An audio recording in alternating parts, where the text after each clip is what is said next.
Al-Fatihah.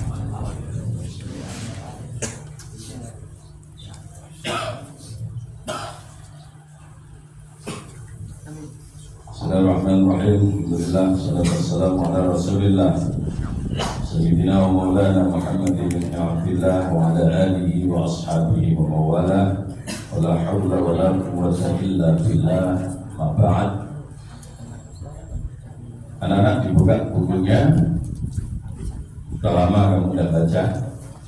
Kita baca dulu Abidatul Awamnya bait pertama sampai berapa? 12. Alhamdulillah masih ingat. Bait pertama sampai bait yang ke-12.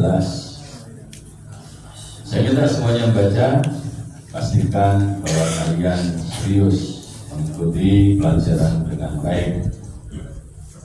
Dibuka kitabnya. Kalau kitabnya tidak terbawa, buku panduan ada juga. Nabi dari Kogape.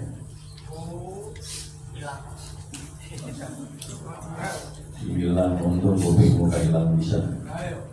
Yes, baca bareng-bareng. Bismillahirrahmanirrahim.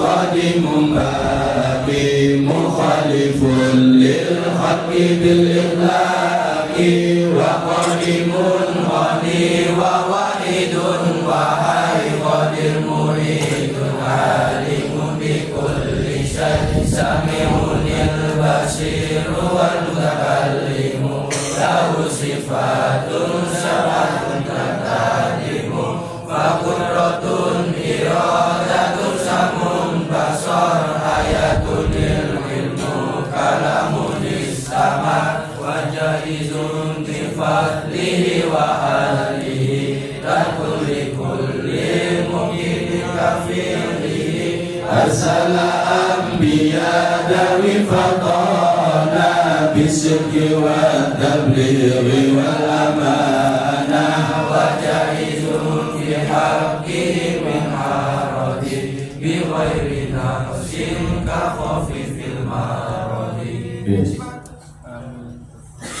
Yang putri coba yang putri saja yang baca bersama-sama mulai awal sampai bait yang ke-12. Bismillah bersama-sama.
Baik,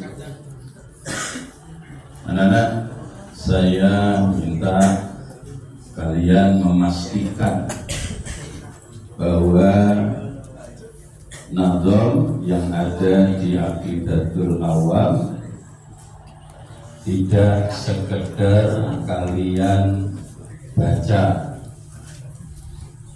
tapi ditambah 2 digit ke atas. Selain membaca, kalian menghafal, lalu kemudian memahami. Itu yang jauh lebih penting. Kenapa kita harus paham terhadap nazam-nazam itu? Karena nazam-nazam itu sangat-sangat penting mendasari pelajaran tauhid kita, ya, itu mendasari pelajaran tauhid kita, dan itu menjadi fondasi yang paling utama. Sesungguhnya kalau kita melihat diri kita ini sudah baik apa belum, itu simpel melihatnya.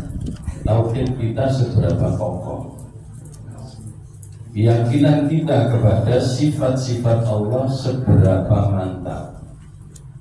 Saya seringkali mengibaratkan ibarat sebuah bangunan, maka fondasi dalam sebuah bangunan itu adalah tauhid kita.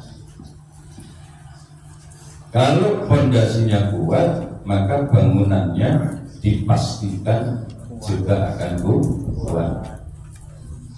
Nah, bagaimana kita melihat fondasi itu? Ya melihat bangunannya. Bangunan habis dibangun, tiba-tiba dalam durasi waktu yang tidak lama sudah pada retak. Itu menunjukkan bahwa fondasinya tidak kuat. Nah, bangunan fisik yang di atas fondasi itu adalah syariat. Aplikasi dari ketauhidan kita dalam bentuk ibadah kepada Allah Subhanahu wa Ta'ala. Makanya kayak yang di belakang itu agak susah, Johan, Hikman, agak susah. Kenapa? Dikasih pelajaran tauhid malah tinggal ngomong dewe. Itu sebenarnya dia melalui jenengnya coba. Coba? Jadi benar-benar. Benar-benar. Yang perempuan juga. Kalau diterangkan jin ngomong baik, kapan kamu bisa jadi baik? Ya, kapan kamu bisa jadi baik? Ini pelajaran paling mendasar. Sehingga saya simpel kalau melihat tauhid kita seberapa kokoh, lalu sebayang rasa-rasa tanpa harus dicari, digali fondasinya kuat apa tidak. Cukup dengan melihat bangunannya retak, sholatnya males, ya, akhlaknya buruk, itu menunjukkan bahwa tauhidnya hancur. Makanya kenapa harus ada pelajaran tauhid? Karena ini menjadi fondasi yang paling kokoh, bukan hanya untuk sekarang. Ini bekal utama saat nanti kalian hidup menjadi orang dewasa, hidup di tengah-tengah masyarakat yang tantangannya tidak lebih sedikit, rintangannya tidak semakin kecil, tapi tantangannya semakin berat, resiko yang dihadapi juga semakin besar. Makanya kenapa harus ada pelajaran ini? Saya berkali-kali katakan kalau dalam kurikulum tidak ada, kurikulum SMK ngajari Aqidatul Awam tidak ada. Tapi apalah artinya sekedar kurikulum formal kalau hati kita rapuh di dalam keyakinan kita kepada Allah. Sehebat apapun kompetensi kalian, membongkar sepeda motor setengah jam mari balik wis api maneh, tapi kalau mental kamu rusak, kamu tidak akan pernah jadi orang baik. Mental itu baik ketika kita punya akidah yang kuat kepada Allah. Akhirnya gak gorowan, gak bujukan, ya, gak jahatan nang wong dan seterusnya karena akidahnya tuh kuat. Ini yang penting sekali lagi. Jadi saya menyampaikan tidak dalam kapasitas marah, ngapain marah, tapi saya mengajak kalian supaya kalimat kalian semakin hari bisa semakin sadar. Orang yang suka menjahati orang itu menunjukkan bahwa dia tidak lagi ingat kepada Allah karena keyakinannya rendah. Kaya pangeran karo belut nang isor ngono kaya terus ngomong Pak Ngetel terus pangeran karo ngono. Lu gak marofin karo iso, wong marofin menungso. Ya. Tapi Gusti Allah pasti tahu. Dan itu yang harus kamu tanamkan dalam hati kamu. Dimanapun pendelik di kamar itu kunci, lampu ini pateni, ya, sorry, tinggi sorry longan, Gusti Allah meru. Bapak ibu kamu boleh jadi nggak tahu, ya kan? Walaupun satu rumah, apa? Kau nang jero kamar itu kunci, bapakmu karo, ibumu karo, ya kan? Tapi jangan dikira lalu kemudian yang kamu lakukan di balik lowongan itu tidak diketahui oleh Allah. Nah ini yang harus kita bangun anak-anak, ya. Ini yang harus kita bangun dalam kepribadian kita. Oke, kita akan lanjutkan pelajaran kita pada beberapa waktu yang lalu sebelum semesteran. Kita sudah mulai mempelajari tentang sifat salbiyahnya Allah. Kebetulan bukunya dikumpulkan. Saya mau cek sampai seberapa kamu masuk. Ya, bahwa sifat 20, sifat wajib 20 yang itu menjadi kewajiban kita untuk memahami, untuk mengerti, untuk meyakini, ya, bahkan untuk menghafal. Itu dari 20 sifat wajib Allah terbagi menjadi 4 bagian, ya, terbagi menjadi 4 bagian. Merusit, masih ingat bagian pertama disebut apa? Sifat nafsiyah. Sifat nafsiyah, bagus. Ini yang saya mau. Ya, jadi pelajaran yang lalu itu cik nyantol. Ya untuk mikir titik apa-apa, tapi nyantol. Sifat yang pertama disebut sifat nafsiyah. Ada berapa? Ada berapa? 1. Sifat apa itu? Sifat wujud, ya. Nah, ini harus dipahami anak-anak, ya. Kemudian yang kedua jaka. Apa yang kedua jaka? Baru muncul baru. Kapan kamu tahu jaka? Ya, saya berjaga sembuh. Robi. Sifat salbiyah, senajan lain delok apa, tapi kan lumayan. Mari ngono waktu jawab ngajak aku toh, iya, itu hapus, iya, itulah cinta, ya, hebat. Sifat apa yang kedua? Sifat salbiyah, kelompok yang kedua disebut sifat salbiyah. Kelompok yang ketiga? Kelompok yang ketiga? Burung. Ya. Betul? Burung tak? Ya burung. Burung di mana kan? Ijik tutup sifat sal.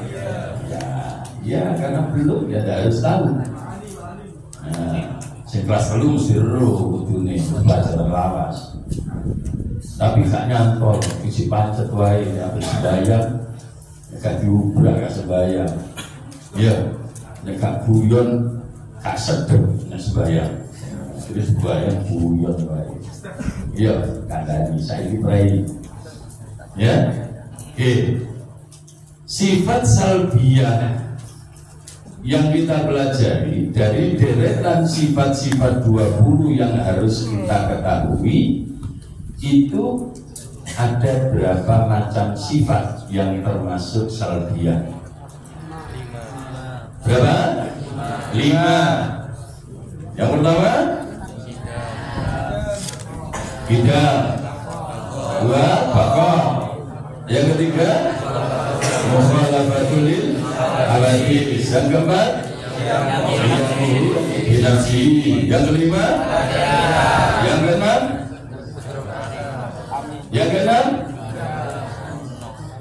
kadang dipancing, yang keenam mufli. 5 saja yang termasuk sifat salbiyah, 5 saja ya. Bid'ah, baqa', mukhalafatul hawadits, qiyamuhu bi nafsihi, kemudian wahdaniyah. Idam sudah kita pelajari pada waktu yang lalu. Baqa' juga sudah kita pelajari.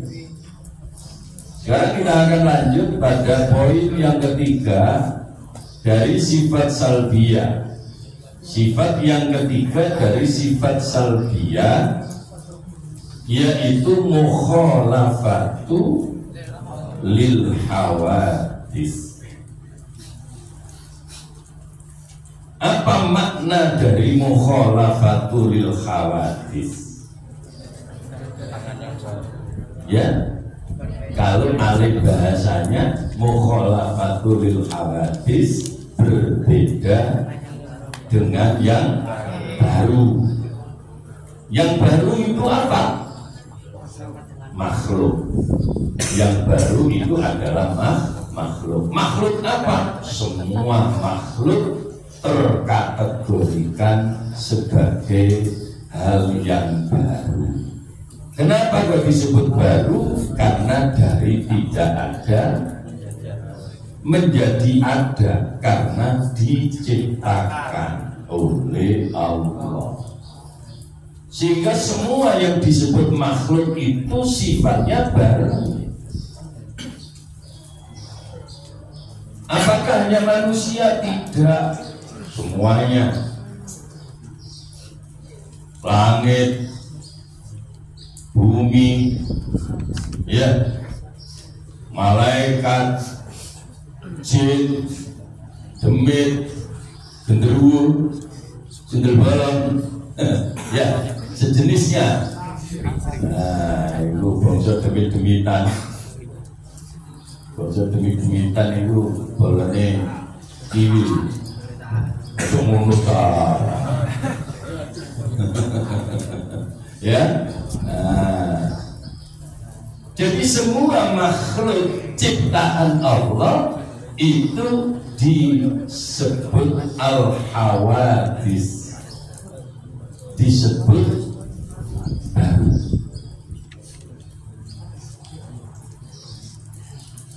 Barusan saya diem, dapat.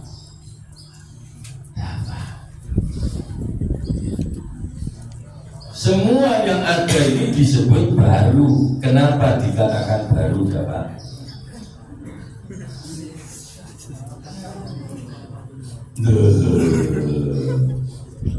Kenapa dikatakan baru? Kayak itu aneh cicil, tapi kupingnya bul. Baca? Baca. Kenapa dikatakan baru, saya? Karena iya, karena semuanya berasal dari tidak ada. Semuanya berawal dari tidak ada. Makhluk itu semuanya berawal dari tidak ada. Yang wujud hakiki itu hanya Allah. Yang lain tidak ada. Lalu kemudian atas kehendak Allah, Allah lalu menciptakan beraneka ragam makhluk. Ada makhluk hidup, ada makhluk tidak hidup. Ya, makhluk tidak hidup itu apa contohnya? Batu-batuan, makhluk tidak hidup. Ya, ada yang hidup, ada yang tidak hidup, diciptakan oleh Allah dengan berbagai macam model dan jenis.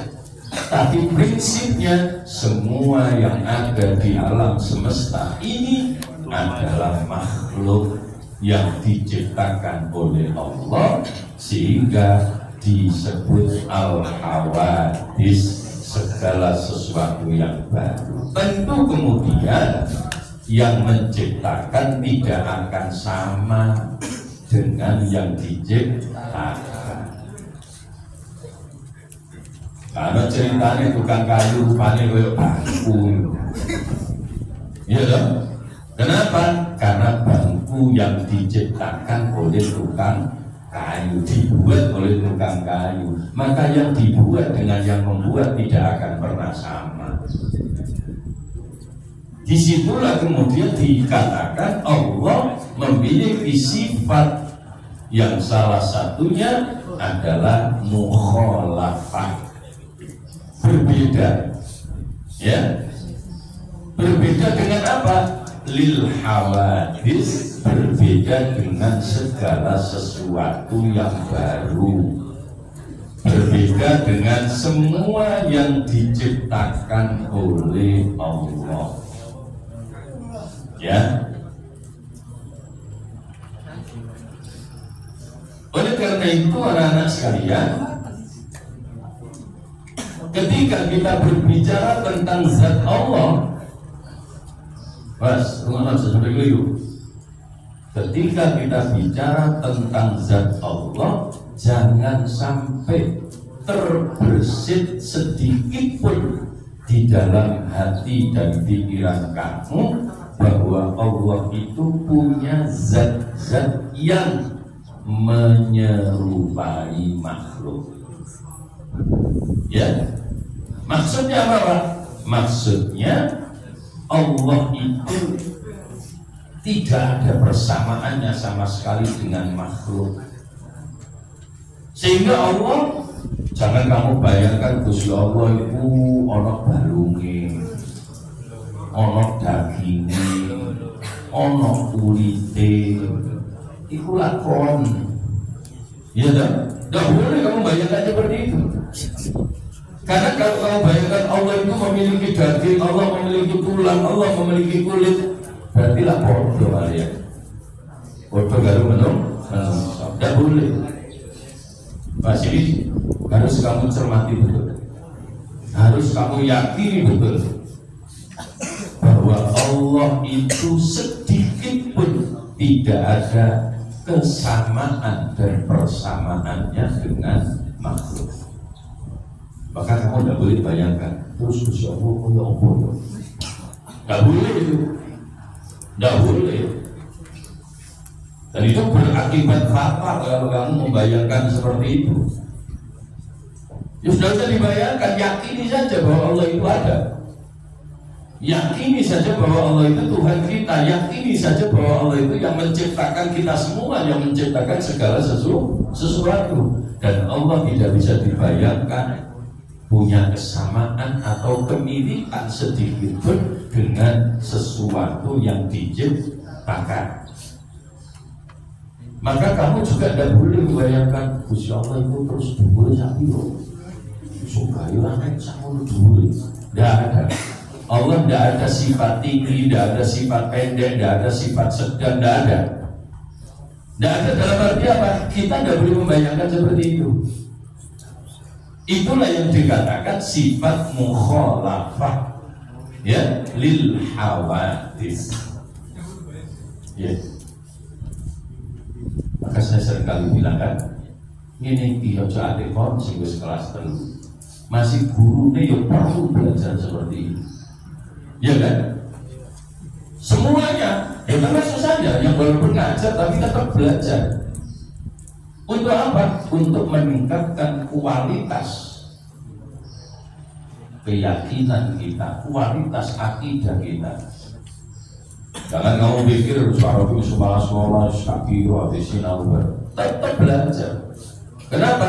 Karena pelajaran hadis yang kamu terima, belajar itu kewajiban sepanjang hayat. Ya, jadi tetap belajar. Jadi kalau mau ngajar ya tetap mutolaah dulu. Supaya apa? Supaya nggak keliru. Ya, kalau keliru bahaya. Apalagi yang diterangkan itu adalah masalah tauhid. Ya, makanya saya kecewa betul lah kalau kamu kemudian diterangkan bab tauhid terus pun tinggal ngomong gitu. Ya, pun tinggal turu. Ya, kenapa? Iman. Ya, sesuatu yang sangat bermanfaat tapi begitu mudah kamu lalaikan, begitu mudah kamu abaikan. Bukan karena kamu saya wajibkan menghormati saya, enggak, aku gak penting. Kamu mau hormat mau tidak itu gak penting bagi saya. Tapi ini pelajaran yang menyangkut modal dasar kehidupan kita, yaitu masalah ketauhidan kita kepada Allah Subhanahu wa ta'ala. Saya ulang ya, jangan salah. Kalau kamu saya suruh dengarkan, saya suruh konsentrasi, itu bukan berarti Pak Rofi minta kamu hormati. Tidak, Pak Rofi itu gak penting. Ya, siapa sih? Oh, kita itu sama-sama makhluk kok ya. Tapi bahwa kita butuh sesuatu untuk modal hidup kita demi kemuliaan kita yang kita harapkan diberikan oleh Allah kepada kita, itu yang harus menjadi landasan kita. Ya, seperti itu. Saya berkali-kali waktu pengajian dan sering kali katakan, saya itu siapa sih? Podo menungsane, mangane ya podo segore, ya, nek ngising ya podo basine, kan ngono kan? Terus bedanya apa? Tidak ada. Soal kemuliaan di hadapan Allah itu tidak tergantung semuanya itu, kembali itu rahasia Allah sendiri, karena Allah menilai bukan dari faktor fisiknya tetapi semata-mata karena ketakwaannya. Maka kalau kamu semakin takwa, semakin taat kepada Allah, semakin senang, apalagi merasa nyaman dengan ibadah kalian yang didasari dengan keyakinan kalian kepada Allah Subhanahu wa ta'ala, maka kalian akan menjadi orang-orang mulia di hadapan Allah. Ya, perhatikan betul.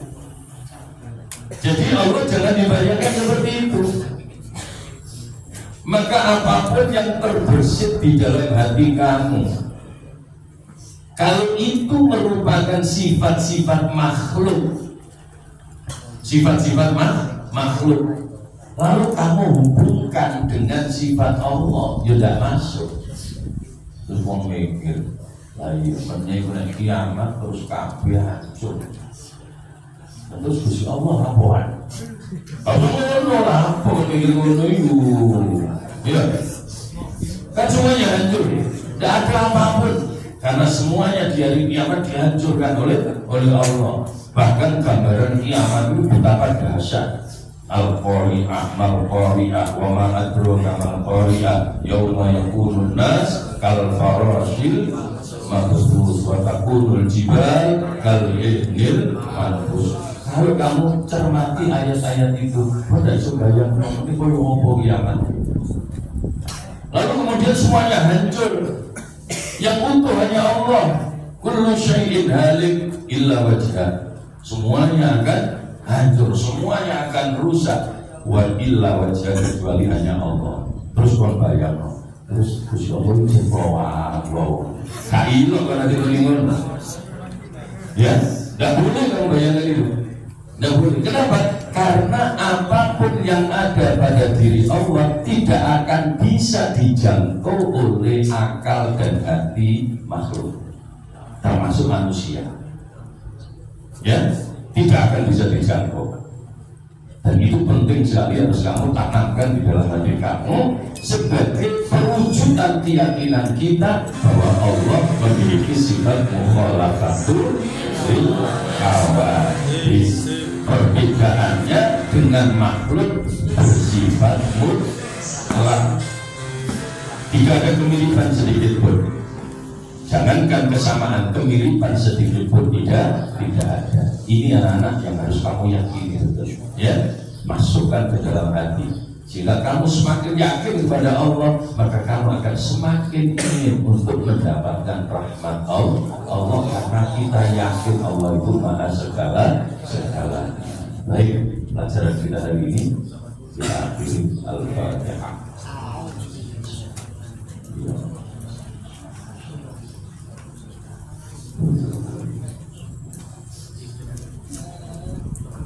Oke, kalau sudah bel, langsung ke posisi masing-masing, tidak usah klesak-klesak.